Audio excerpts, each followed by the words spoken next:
Olá, olá, caros alunos de Diversidade Étnica e Cultural na Medicina. Eu trago aqui a devolutiva e a apresentação mesmo, né, de uma atividade de problematização que foi formulada, que foi criada em forma de vídeo por Isabela Mota Gomes.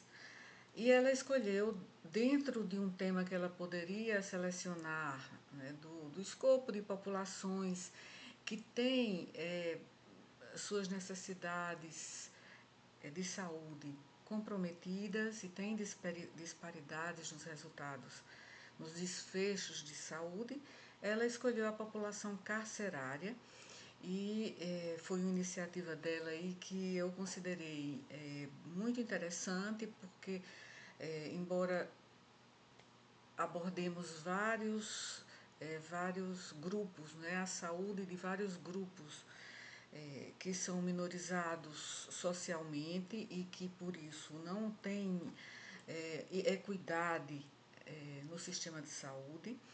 Então ela escolheu muito bem a, a população carcerária como, digamos, o cerne, né, do seu vídeo, o cerne da sua análise e da sua reflexão.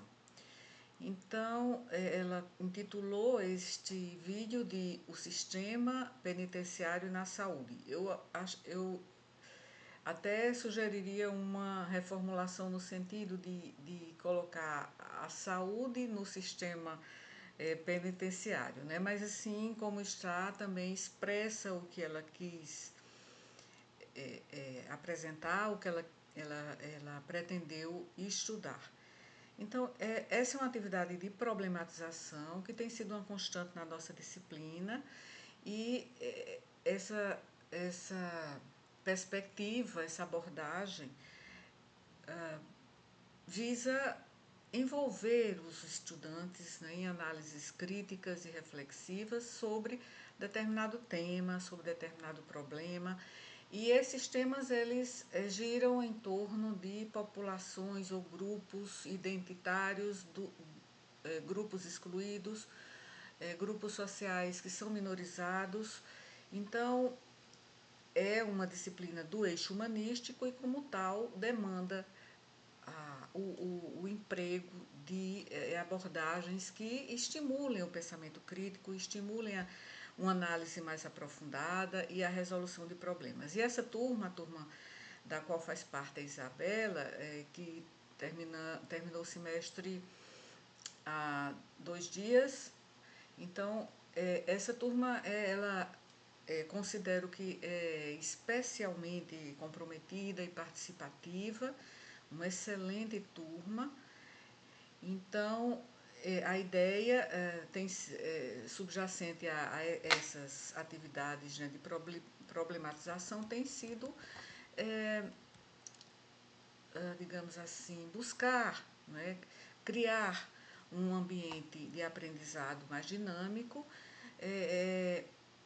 em que os alunos eles são desafiados a pensar criticamente e a colaborar com os colegas, ainda que esta atividade que eu estou apresentando agora seja uma atividade individual, mas a maior parte das atividades no decurso desse semestre foram em grupo, atividades colaborativas de aprendizagem. Então, isso faz com que eles possam aplicar o conhecimento de forma significativa e também a produzir conhecimento. Então, esse tipo de abordagem tem sido particularmente eficaz na nossa disciplina e a nossa disciplina envolve questões complexas, multidisciplinares, temas difíceis.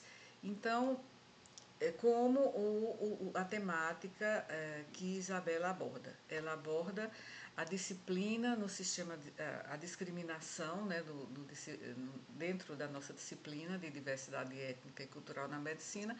Ela aborda a discriminação que acontece no sistema de saúde em relação à população carcerária.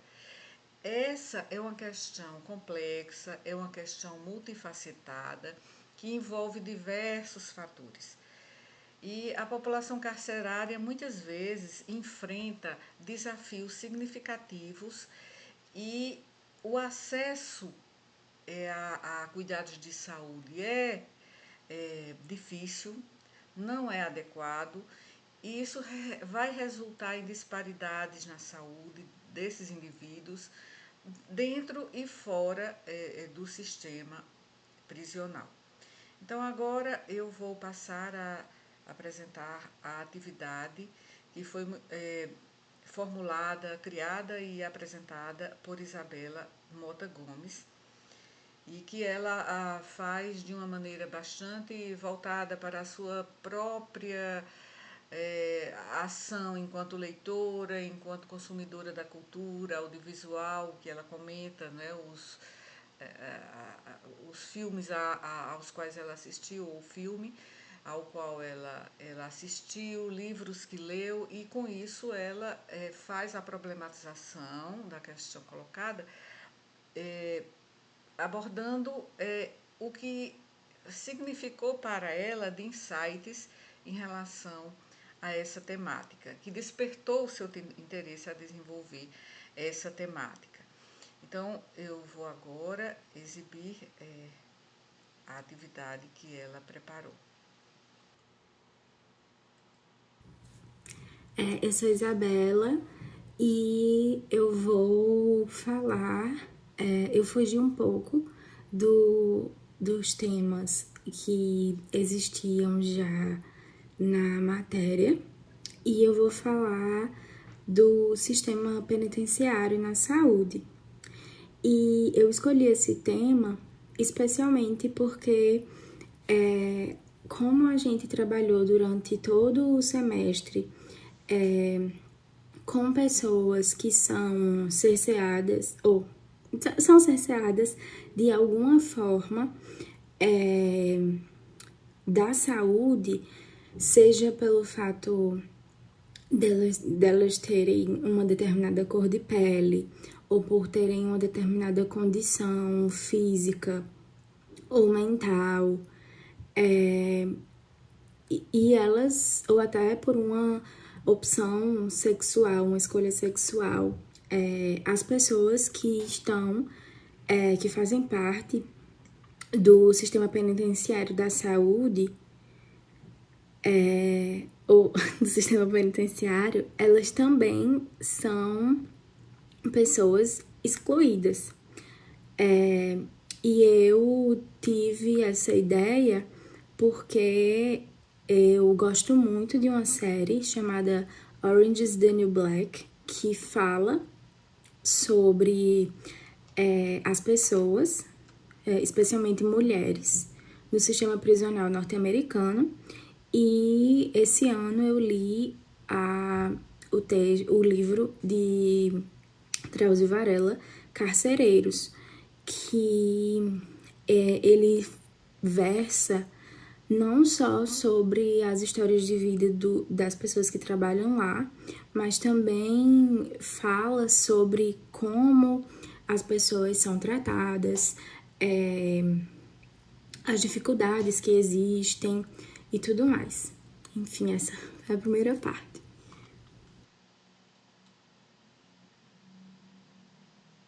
Já nos porquês, que é onde eu encaixei os pontos chaves, eu parei para pensar um pouco e eu pensei que, além da desorganização própria, porque nem as diretrizes nacionais que a gente sabe, os colegiados, enfim, várias coisas da saúde para pessoas normais, né? Elas já não funcionam. Então, por que elas funcionariam com pessoas que falharam, vamos dizer assim, com a sociedade? Então, ao meu ver, é mais uma forma de punição. A não implantação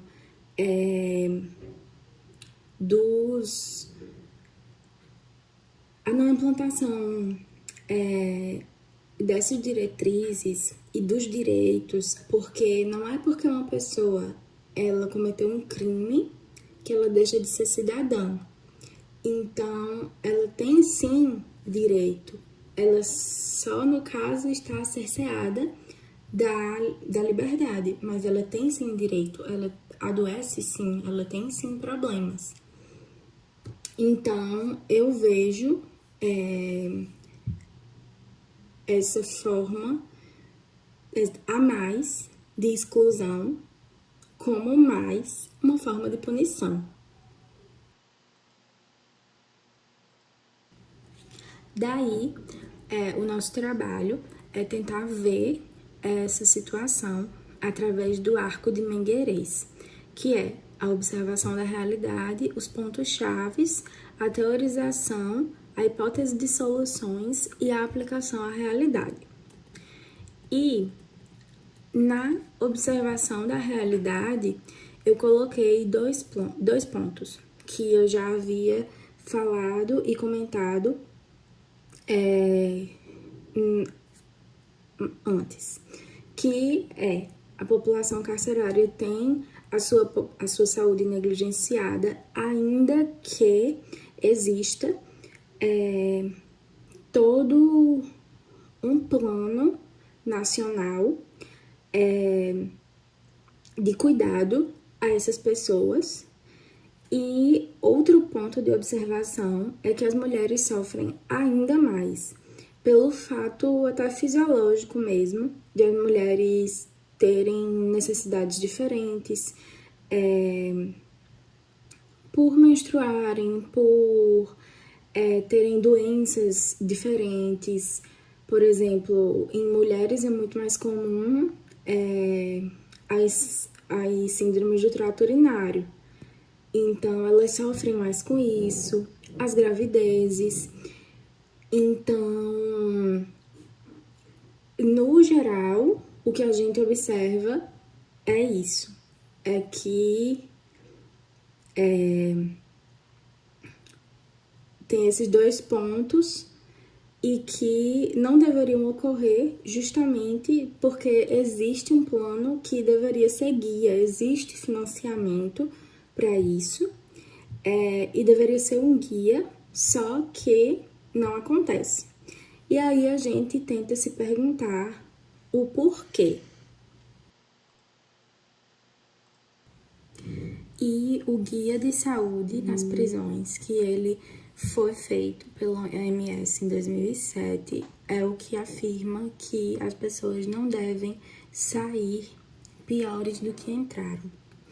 E aí, pelo menos no Brasil e nos livros que eu li não só o Carcereiros, mas eu também li um outro que fala só de mulheres, que também é do Drauzio Varela, mas agora eu esqueci o nome, é que geralmente as consultas, elas acontecem de forma muito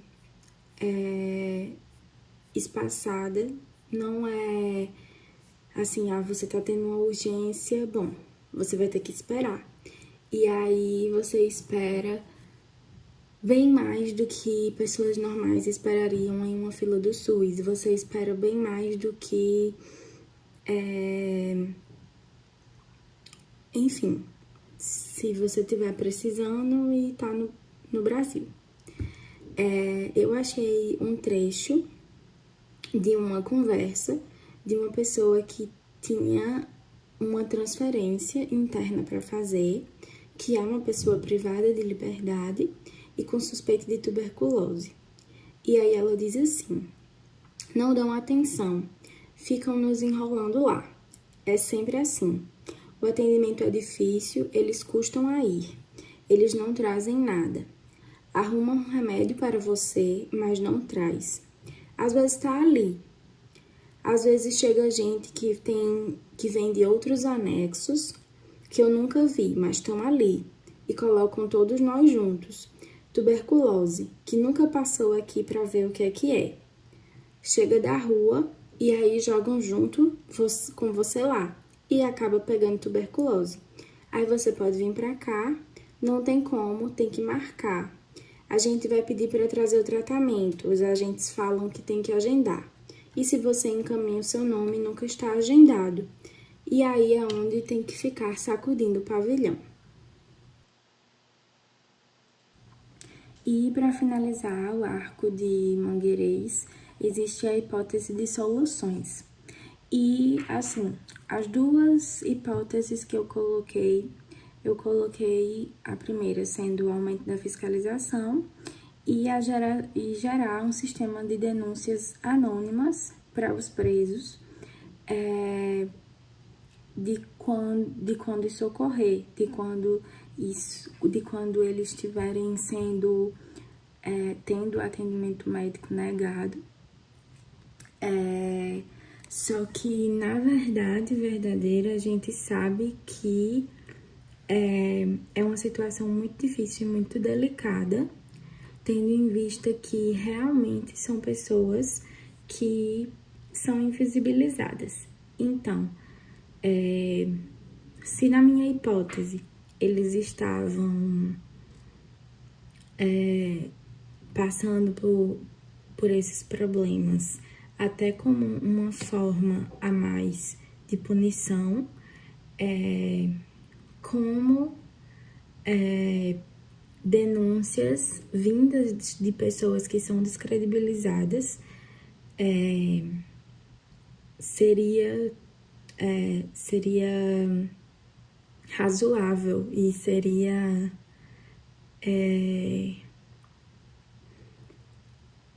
escutada. Então, de fato, assim, é uma solução bem utópica. E o aumento da fiscalização também é uma solução bem utópica, porque quem está dentro do sistema prisional, especialmente as pessoas que trabalham, elas não estão muito preocupadas, especialmente com isso. Porque se a situação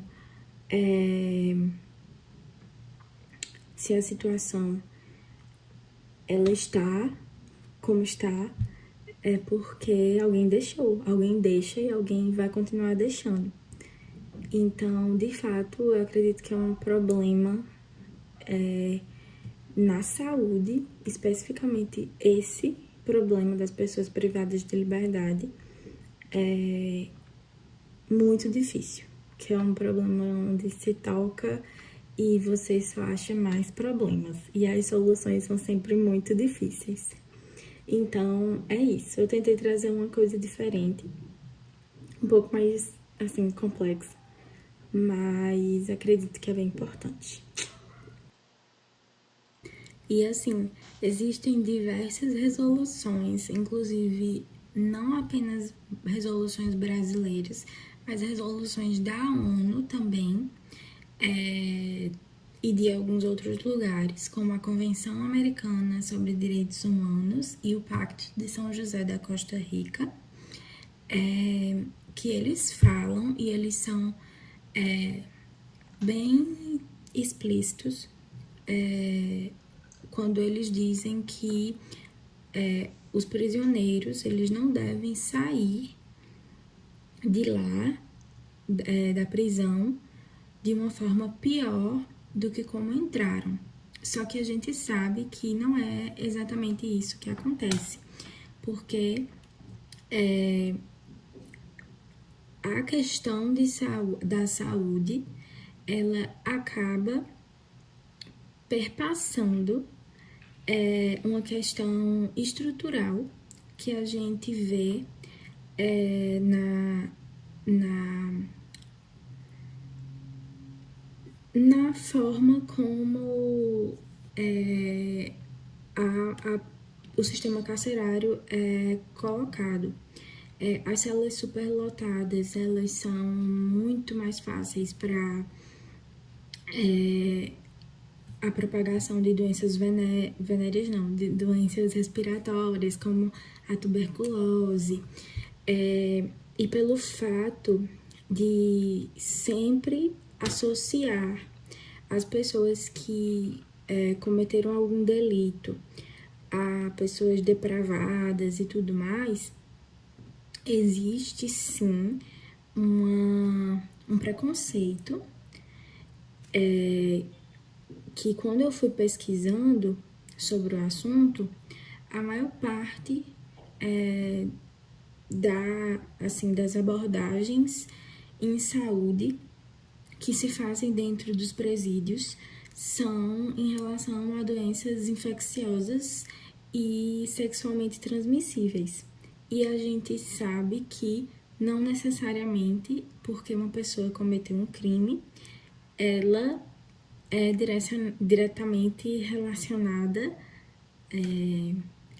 a alguma, algum fator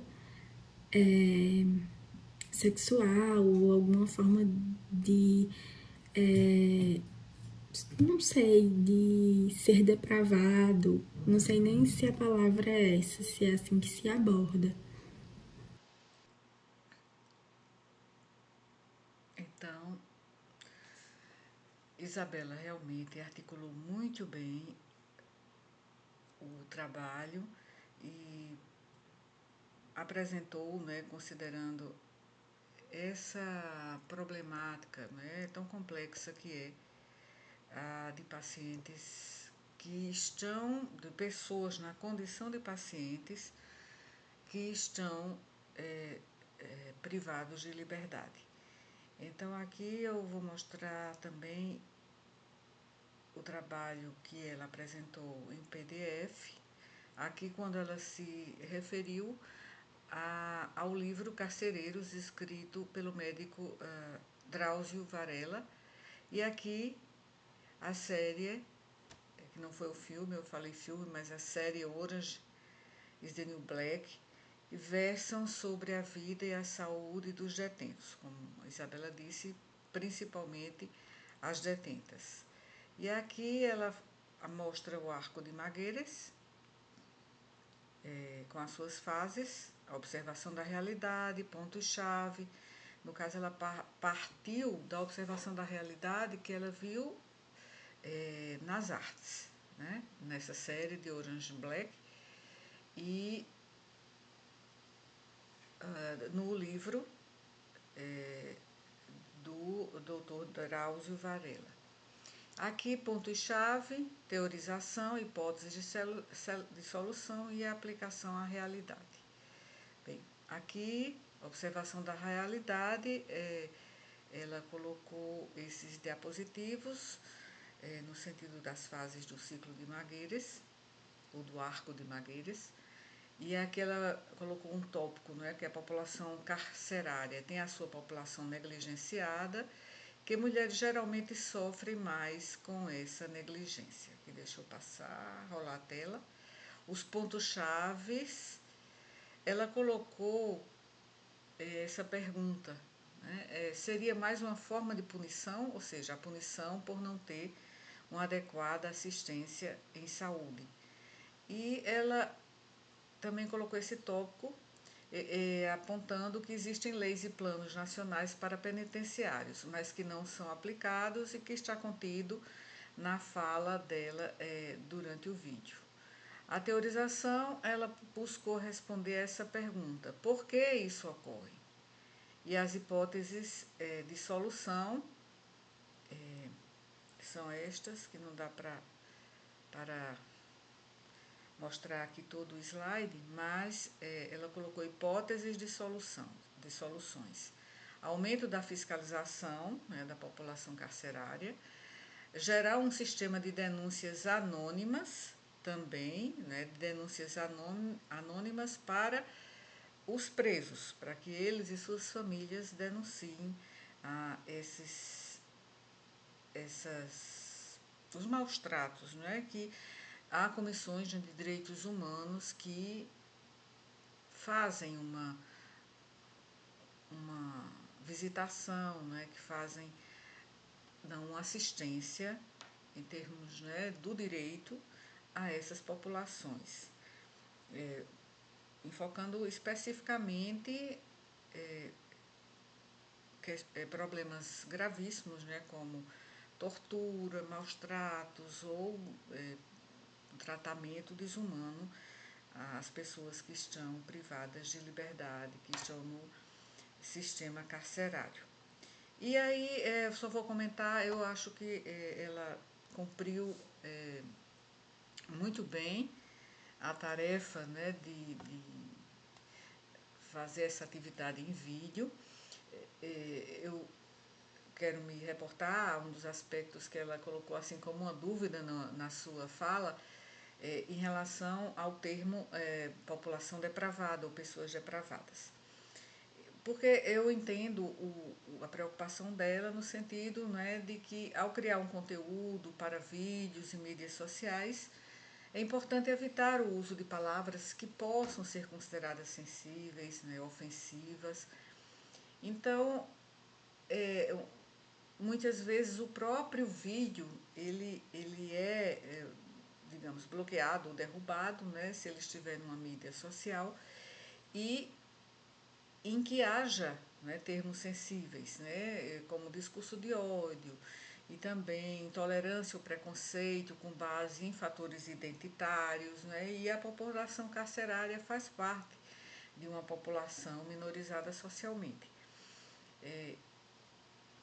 Termos pejorativos podem gerar também estereótipos sociais, né, já é uma população que é historicamente discriminada. Então, quando ela fala pessoa depravada, só para a gente esclarecer termos, né, e conceitos, essa é uma expressão comumente utilizada no contexto geral, né, mas assim, no contexto da saúde de populações carcerárias não é comumente utilizada, pelo menos não de forma técnica ou profissional. E a linguagem usada no campo da saúde e da assistência a populações carcerárias é geralmente mais objetiva e centrada nas condições clínicas, psicológicas e sociais dessas pessoas. Então, mas se a gente for abordar esse termo, depravação, esse é um termo que historicamente se referiu à corrupção moral, à degeneração de valores ou à perversão de comportamentos. Então, aí eu entendo também a preocupação dela no sentido de usar palavras como palavras que se referem a termos extremamente sensíveis, né? Que eu não posso também dizer aqui, e pode, mas que é utilizada para descrever essa degradação de padrões éticos, ações moralmente condenáveis e a deterioração da integridade moral de uma pessoa, de um grupo ou da sociedade. Assim, o que não é aceitável socialmente, muitas vezes se fala é um comportamento depravado, né? Então, isso poderia se referir na saúde, principalmente na saúde mental, às perversões, né? Então, em relação às perversões, há termos que são realmente muito, digamos assim, que se referem a uma conduta moral muito grave e até mesmo a questões morais.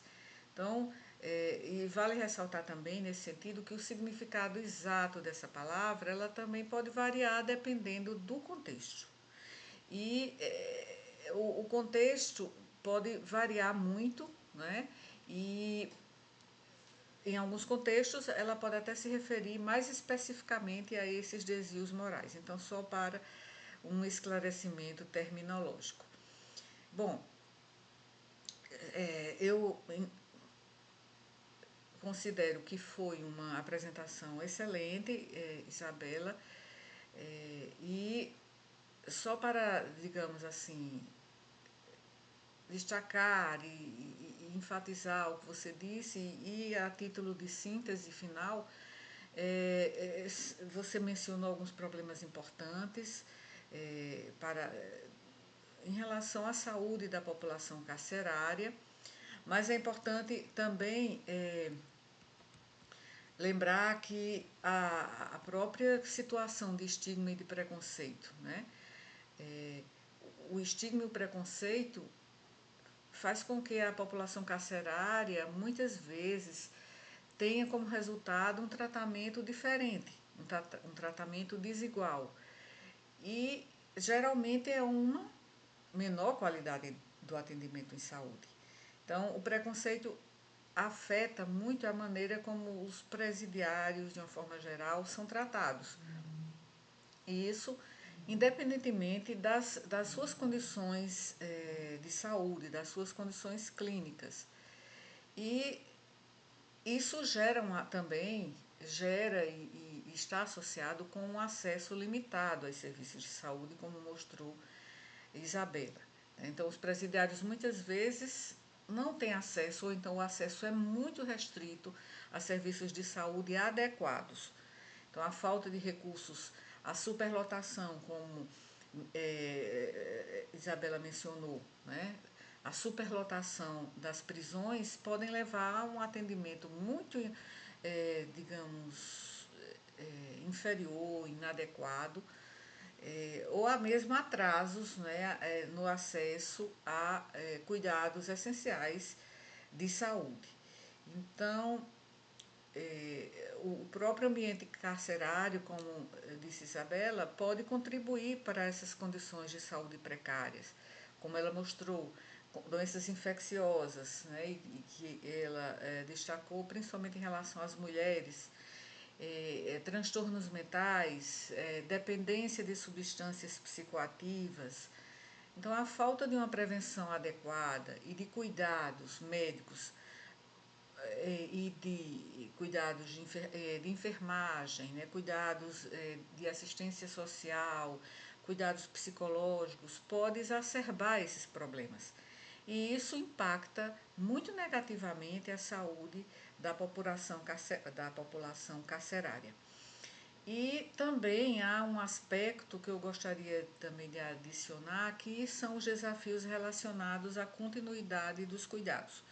Porque quando os indivíduos deixam o sistema prisional e retornam à sociedade, eles enfrentam muito muitas dificuldades, né? Desafios que são bastante significativos na continuidade dos cuidados. Muitas vezes tem uma falta de coordenação entre os serviços do próprio sistema de saúde dentro e fora do sistema prisional. E isso pode levar a lacunas no tratamento e na gestão de condições de saúde dessa população. Então, eu gostaria de enfatizar, para finalizar aqui, a falta de serviços de saúde mental. Então, a população carcerária apresenta uma prevalência elevada de transtornos da saúde mental.